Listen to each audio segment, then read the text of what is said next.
Saya Panji Rahman Ariel Pua, NIM 251453 dan saya Nela Rustam dengan NIM 25145043. Ini bertujuan untuk menjelaskan pengertian, jenis, fungsi, tujuan, serta relevansinya dalam kehidupan sehari-hari, agar kita lebih memahami keindahan bahasa Al-Quran.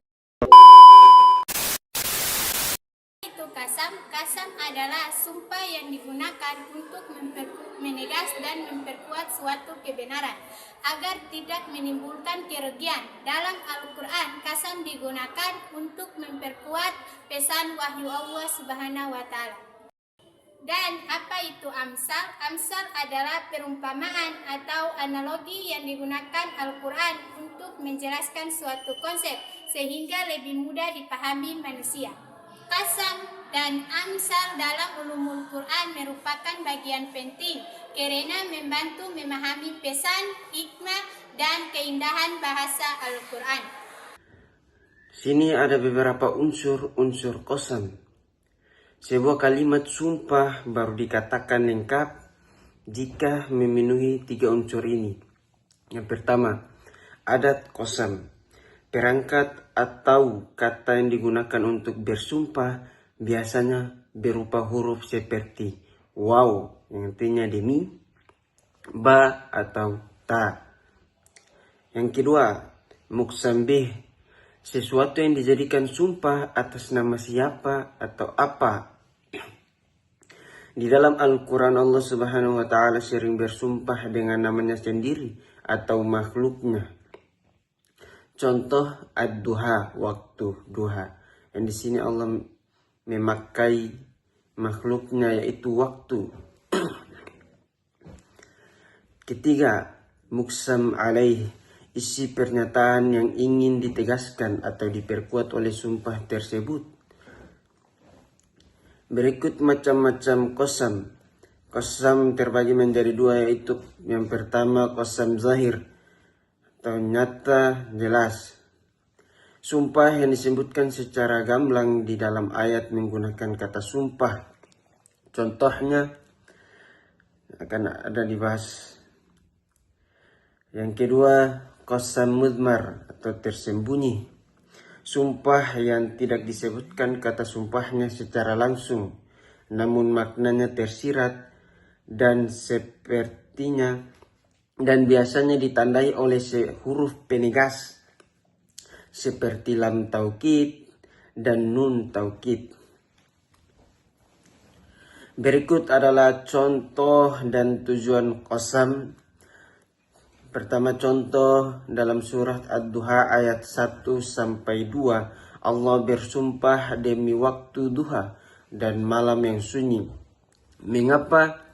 Untuk menegaskan kepada Nabi Muhammad dan umat manusia bahwa Allah tidak pernah meninggalkan beliau, sekaligus menghilangkan keraguan kaum kafir Quraisy saat itu yang menuduh wahyu telah terputus.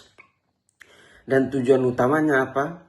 Manusia seringkali ragu atau ingkar terhadap kebenaran, maka Allah menggunakan metode qasam ini untuk memperkuat keyakinan pendengar dan menegaskan kebenaran wahyunya agar tidak ada celah untuk mengelak. Yang kedua, saya akan membahas tentang amsal dalam Al-Quran.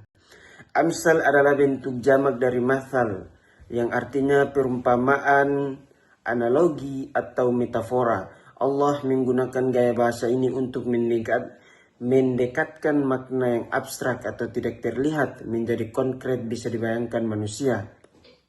Berikut jenis-jenis amsal. Amsal musarraha, yang artinya jelas, perumpamaan yang di dalamnya secara tegas menggunakan kata seperti ka mathalu ka mathali.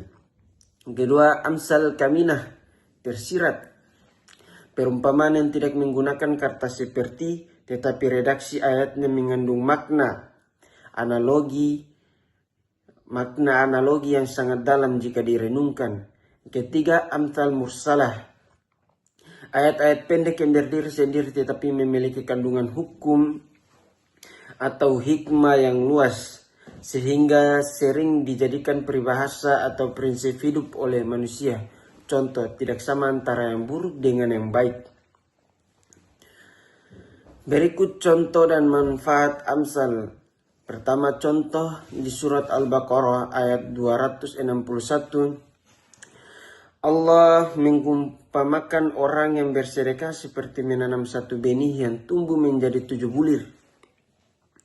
Dan tiap bulir menghasilkan 100 biji. Total menguntungkan hingga 700 kali lipat. Manfaat utama, pahala adalah hal yang gaib, abstrak atau tidak terlihat. Manusia sulit membayangkan bagaimana pahala itu bertambah dengan perumpamaan benih dan bulir yang ada di dunia nyata. Pemahaman kita menjadi lebih mudah, konsep abstrak atau tidak terlihat menjadi logis, dan penyampaian pesan Al-Quran menjadi jauh lebih menarik serta efektif menyentuh hati manusia. Relevansi dan aplikasi saat ini. Dalam era digital saat ini, informasi sering disampaikan melalui gambar, video, dan ilustrasi. Konsep Amsal dan Al-Quran menunjukkan bahwa penggunaan contoh dan perumpamaan merupakan metode pendidikan yang efektif sejak dahulu. Sedangkan Qasam mengajarkan pentingnya kejujuran, kepastian informasi, dan tanggung jawab dalam menyampaikan berita. Di tengah maraknya hoaks dan informasi palsu di media sosial, kita perlu meladani nilai Qasam dengan menyampaikan informasi yang benar dan dapat dipertanggungjawabkan. Dari pembahasan kali ini dapat disimpulkan bahwa Qasam berfungsi untuk menegaskan kebenaran suatu berita, sedangkan Amsal membantu manusia memahami pesan Allah melalui perumpamaan yang mudah dipahami. Keduanya memiliki peran penting dalam memahami Al-Quran dan menerapkan nilai-nilainya dalam kehidupan sehari-hari. Semoga pembahasan kali ini dapat menambahkan wawasan kalian. Sekian dari kami. Wassalamualaikum warahmatullahi wabarakatuh.